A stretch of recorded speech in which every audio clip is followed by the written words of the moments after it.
Hi guys, this is week 6, video number 1. So Chem4, week 6, this is the first of 3 videos this week.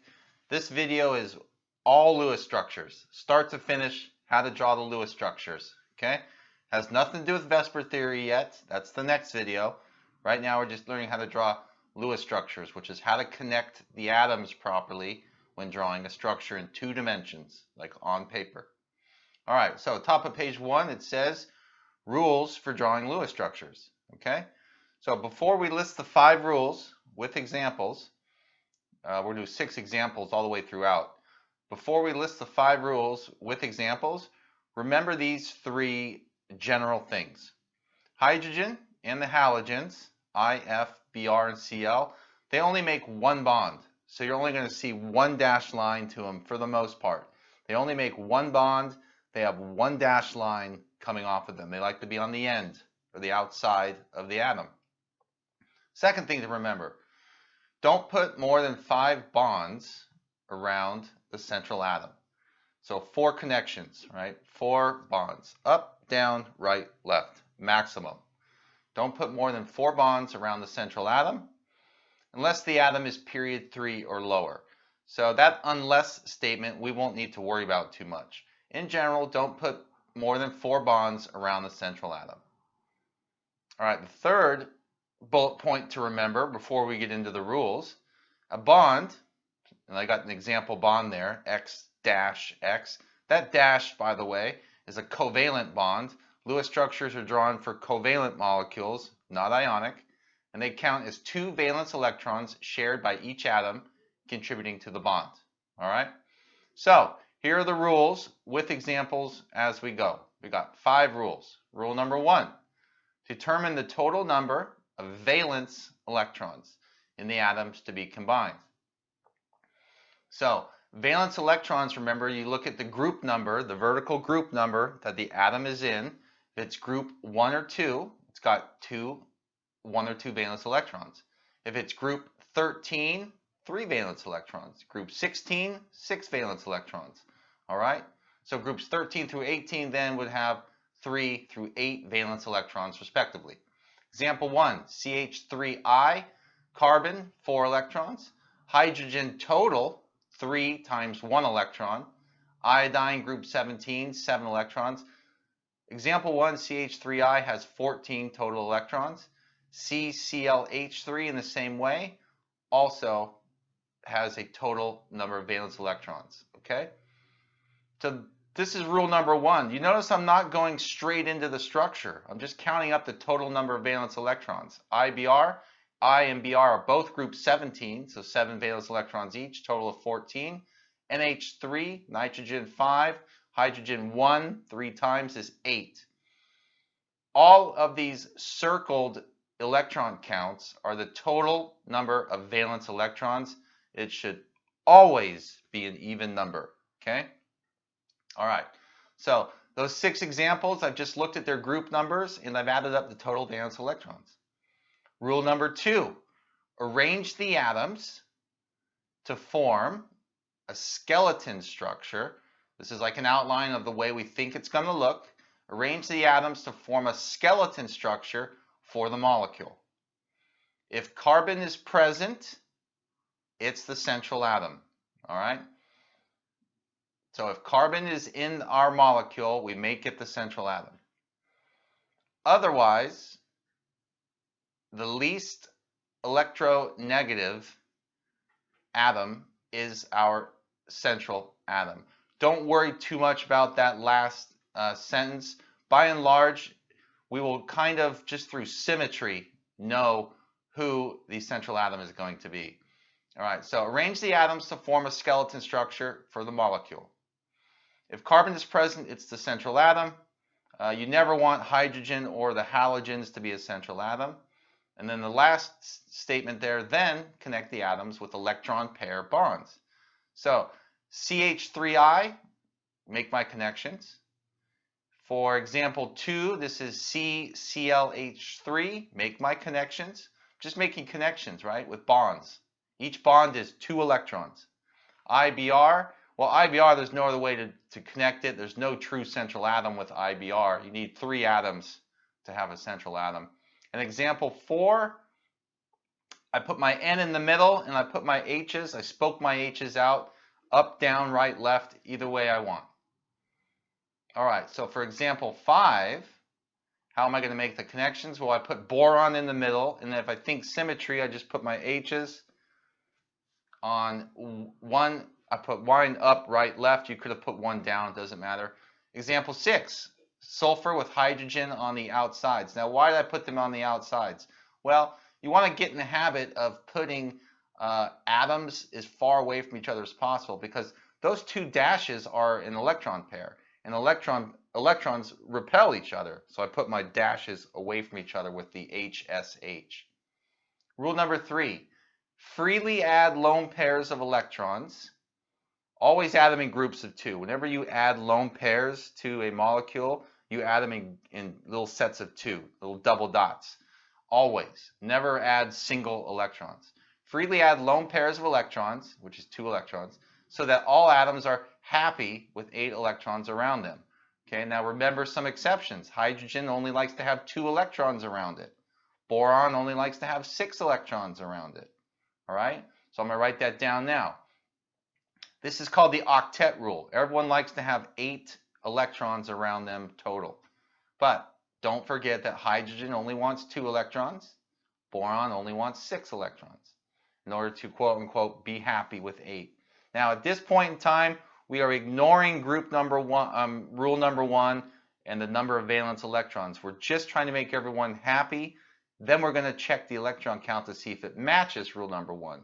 So in rule number 3, we ignore total electrons. We just make everyone happy with 8. So the H's are okay in examples 1 and 2. We have to make the iodine in example 1 and the chlorine in example 2 happy. We give them each 3 lone pairs. Example 3, IBR. We need to add lots of lone pairs to give everybody 8 total around them. Example 4, just the nitrogen needs a lone pair. Example 5, boron. Looks very similar to example 4, but in example 5, boron is good as he is. All right? And then H2S, the very last example 6 on the last page, we had to give sulfur 2 lone pairs. Now we're going to look at what we've done in rule number 3 and see if the electron count matches. Matches to rule number 1. So this is rule number 4. Count the total number of electrons in the skeletal structure. Right? Because in rule number 3, we just added lone pairs everywhere to make everyone happy with 8. Rule number 4, count the total number of electrons in the skeletal structure to see if the amount of valence electrons used equals or matches the number of electrons that we agreed it had to have in rule number 1. Okay? So rule number 1 wasn't just bookkeeping. We had to do that rule number 1. Before you draw structures, you're actually not drawing structures. You're counting valence electrons in that rule number 1. Anyway, a note here on number 4. We're going to rewrite our results to rule number 3 so we can see them on this page of paper, just to see if we have to do anything for rule number 4. So it says, note, we're going to rewrite our result of rule number 3 below to make this rule number 4 easier to understand. So in example 1, 14 electrons available. We had that from the very beginning, rule number 1. And rule number 3, our result looks like this. We have iodine. So if we count up all the electrons, 2, 4, 6, 8. Those are for the dashes. 2, 4, 6, 8. And then 10, 12, 14 for the lone pairs. This thing is all checked out. This is actually finished. Okay, but we'll carry it through to rule 5. Example 2, 2, 4, 6, 8, 10, 12, 14 electrons is what we have. 14 electrons is what we were supposed to have at the end from rule number 1. Example 1 and 2 are actually done already. Finished. Those are the Lewis structures. Example 3, BH3. We remembered that boron was an exception. He likes to have only 6 electrons around it. 2, 4, 6. This one checks out. Example, it should say example 4. Example 6 it says. Example 4, H2S, so the 8 electrons available. Sulfur has 2, 4, 6, and 8. Checks out. All right, so rule number 5 is the following. It says, if and only if too many electrons were used, which was never the case just now in Rule 4, okay? We're going to do this again where Rule number 5 comes into play. Rule number 5 is not really going to come into play here for this first round. If and only if too many electrons were used in Rule number 3, we have to remove one or more lone pairs and throw them in the trash. Throw them away. We'll never use them again. We're not going to bring them in and make double bonds or anything. They are gone in the garbage, erased. So if and only if too many electrons were used in Rule number 3, remove or erase one or more lone pairs, and the lone pair is 2 electrons, from the central atom. The central atom is the boss. He's the head honcho. He's the one who sacrifices the 2 electrons if we have 2 electrons too many. All right? So the lone pairs that you just erased are gone forever.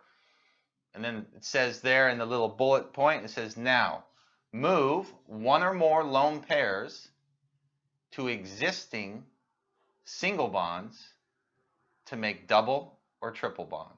And the reason why we would do Rule number 5 is so that we can get everyone with a complete octet. Everyone likes to have 8 electrons around it.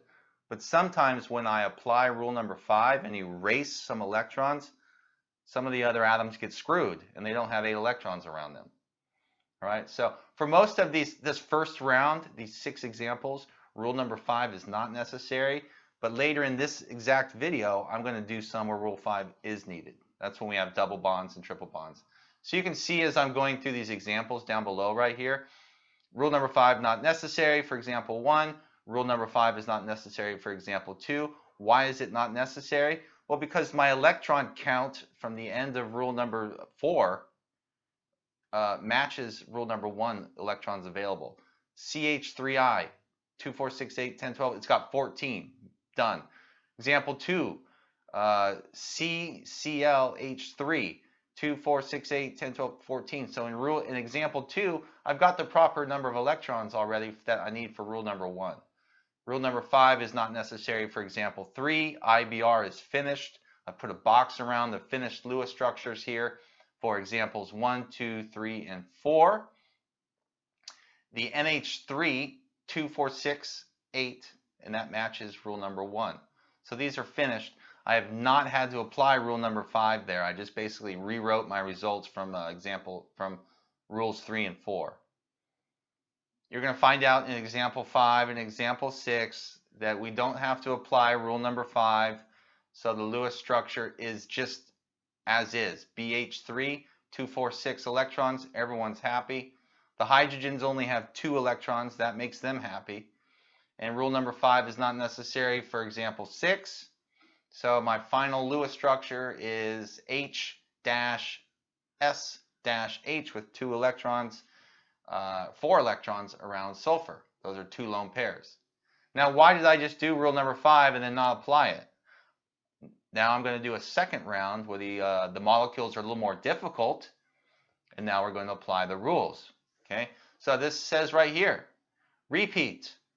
Rules for drawing Lewis structures, different examples. I got 6 new examples now. Okay, so I'm going to rewrite the rules. I'm going to be very exhaustive with this. You definitely want to know how to do Lewis structures. So I'm literally rewriting the rules all over again and going through a second round of 6 examples for you. Okay, so I'm not doing this for my health. I'm doing this so you guys can learn this stuff. All right. Number 1, we determine the total number of valence electrons in the atoms to be combined. We use the periodic table. We find out what group the atom is in. If it's group 1 or 2, fine, it's going to have 1 or 2 valence electrons. All of the atoms we see will be on the right-hand side of the periodic table. So carbon, group 14, 4 electrons as an example. You count up the electrons, and you see I've done it in example 1 and example 2. It's always an even number. So where are we? Example 4, CO, carbon, group 14, 4 electrons. Oxygen, group 16, 6 electrons. So example 4 has 10 valence electrons. Those aren't the total electrons. Those are the valence electrons, the outermost electrons involved in bonding. Example 5, carbon group 14, oxygen group 16. We end up with 16 electrons, 16 valence electrons. Example 6, HCN, hydrogen 1 electron, carbon 4 electrons, nitrogen 5 electrons for a total of 10 valence electrons. Rule number 2. Arrange the atoms to form a skeleton structure for the molecule. Remember, if carbon is present, it's the central atom.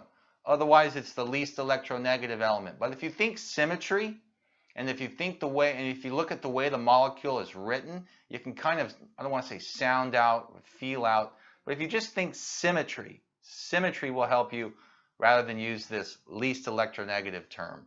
Okay?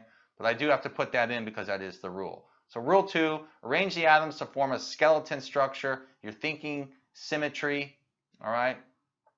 If carbon is present, make him the central atom. And we're just doing connections right now.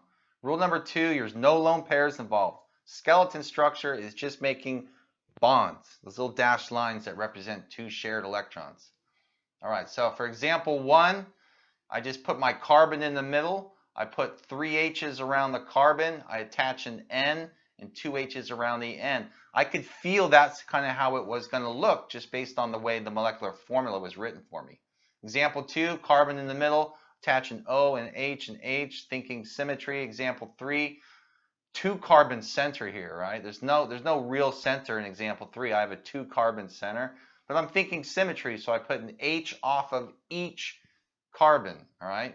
So there's no true center in example 3, and I'm thinking symmetry. Example 4, all you got to do is just do a C-O. There's no other way to do example 4. Didn't put any electrons in, did I, for rule number 2? Nothing. Not doing that yet. That's rule number 3. Rule number 3, we make everyone happy. Not yet. CO2, carbon in the middle, oxygen on the outside. For example 6, carbon in the middle, put nitrogen on the right, hydrogen on the left. If you wanted to put nitrogen somewhere else, you can. I'm just making connections. It's just a skeleton structure. Now we get to add lone pairs in rule number 3. Rule number 3, freely add lone pairs of electrons so that all atoms are quote-unquote happy with 8 electrons around them. Now, on a quiz, on a test, and in the homework, you basically do the rule right on top of each other. So if you're using a pencil, right, you just do this as you go in one space. I'm going through them all so you can see the rules. So example 1, what we had so far was the following. CH3 up there with an NH2. Only nitrogen needed the lone pair and to have a total of 8. Everyone else was fine.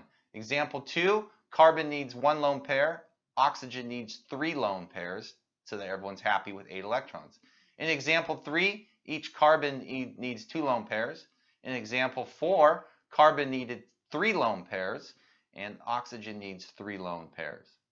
In example 5, to make everyone happy with 8 electrons, carbon needs 2 lone pairs and each of the oxygens on the outside needs 3 lone pairs. In example 6, carbon needs 2 lone pairs, nitrogen needs 3 lone pairs. I never counted the electrons. All I'm doing was making everyone happy with 8 electrons around them. Okay? Rule number 4 is when I count to see, geez, how many electrons did I just throw in there total now? And I checked out with rule number 1. Okay, so then rule number 4 says count the total number of electrons, and then we're going to compare it to the number of electrons that we're supposed to have in the end from rule number 1. So it says if the amount of valence electrons used equals the number of electrons available from rule number 1, then you're done. You can put a box around what you have and call it the Lewis structure. All right, so we got to do plenty of that in the first round of examples. Not so with these more advanced 6 examples. So example 1, 14 electrons were available from rule number 1. This one actually checks out. 2, 4, 6, 8, 10, 12, 14. Boom. Done from rule number 3. I'll carry that through, but that's actually finished. Example 2, 12 electrons were available, and at the end of rule number 3, what did I have? I had how many electrons? 2, 4, 6, 8, 10, I had 14 electrons. Uh-oh. That's 2 electrons too many. How many electrons too many? 2. How many lone pairs is that? 1. Who am I going to erase that 1 lone pair from eventually in rule number 4? Or maybe it's rule number 5. I'm going to erase that from carbon, but not right now because I'm doing a bunch of examples together. Example 3, 10 electrons available from rule number 1. So I have 2, 4, 6, 8, 10, 12. I have 14. That is 4 electrons too many. How many lone pairs is that? That's 2 lone pairs. 2 lone pairs too many. Eventually, I'm going to have to erase that when I address it. Example 4, from rule number 1, I have 10 electrons that I'm allowed to have at the end of all of this. What I have so far is 2, 4, 6, 8, 10, 12, 14. That is 4 electrons too many, which is 2 lone pairs too many. All right? So who do we erase electrons from when we get to it? The boss, the central atom, carbon, right? We'll get to that when we get to the right rule. We still have 2 more examples. Example 5. Well, from rule number 1, for example 5, we know that we are allowed to have 16 electrons at the end of all of this. Okay, so far, what do I have? Well, I have 2, 4, 6, 8, 10, 12, 14, 16, 18. I have 20 electrons. 4 electrons too many. I'm going to have to get rid of 2 lone pairs. You can see the 2 lone pairs sitting on the carbon. I'm going to have to erase those and throw those in the trash. All right, example 6. From rule number 1, I have 10 electrons available. All right, so what I have right now is I have the following structure that has 2, 4, 6, 8, 10, 12, 14 electrons. Yet again, 4 electrons too many. So I'm going to be very busy in the next rule here, erasing electrons. All right, so let's rewrite the rule, and then we'll bring those 6 examples in and take care of them. Number 5, rule number 5 says if and only if. We didn't have to use rule 5 at all in the first 6 examples. We have to use it on 5 of these 6 examples. It says if too many electrons were used in rule number 3, erase, in other words, remove 1 or more lone pairs from the central atom and throw them in the garbage. They're gone. They're not going to be used later to make a double bond or a triple bond. They're trash. You'll never see them again. Okay? So, 5. If too many electrons were used in rules number 3 and 4, erase or remove 1 or more lone pairs from the central atom until you get your total number of valence electrons remaining down to what you need for rule number 1. The lone pairs you just erased are gone forever. Ignore them. We will use other electrons to make double bonds, not the ones we just erased. So it says now move 1 or more lone pairs to existing single bonds to make double bonds or triple bonds. Now, why do you do this? Well, rule number 5 makes me erase the electrons from the central atom. And when I erase electrons from the central atom, that's not going to make the central atom, quote, happy with 8 electrons anymore. So I need to donate in from outside atoms to make double bonds or even a triple bond, because you have to have 2 things at the end. The right number of electrons, and everyone has to have an octet, except for boron and hydrogen. So example 1, rule number 5 is actually not needed. Everyone's happy with 8 electrons, and electron count is in check. Now in example 2, 2 electrons too many. So I'm going to have to remove 2 electrons. In other words, I'm going to have to remove a lone pair from the central atom. All right. So I'm going to squeeze this in down here, and you see that I'm going to rewrite it. So I have going to remove 2 electrons from carbon. They're gone. If I draw the second structure, you see they're no longer there. That gives carbon only a total of 6. Not good. So we move that lone pair in from oxygen, right? You notice how we moved the lone pair that was still on the molecule, not the lone pair that we threw in the trash. All right. So example 3, 4 electrons too many. All right. So I am going to have to remove 2 lone pairs. Thinking symmetry now, I'm going to remove my 2 lone pairs. If I rewrite my example 3, what I have so far, it was a 2 carbon center. So I'm going to go like this, remove 2 lone pairs. I'm going to do this all stepwise so you can see. So if I remove the 2 lone pairs, one from each carbon, they're gone. And then what lone pair am I moving in to make a double bond and then eventually a triple bond? I'm moving the lone pairs that are still on the molecule, not the ones that I trashed. Okay? So watch the stepwise movement of the electrons here. Moving the electrons in to make a double bond. Why did I do it again to make a triple bond? Well, I did it again because the carbon on the left still only had 6 electrons total around it. All right? For example number 4 now. We've got 3 more examples to get through on this. For example 4, if you remember, I had 4 electrons too many. 4 electrons too many means I have to remove 2 lone pairs. So here's what I had. I had CO single bonded with a bunch of electrons around it. I have to remove 4 electrons. Well, I chose to remove them from, I should have removed them probably both from carbon, but it doesn't really make a difference here. I removed my 4 electrons and they're in the garbage. Now in step 2, you see I donate in from carbon to make a double bond. Count up everything at the double bond. You got the right number of electrons, of course, but the carbon only has 6. Do it one more time, make a triple bond for CO. The example 4 result, you've got your 2, 4, 6, you got 10 electrons in octets.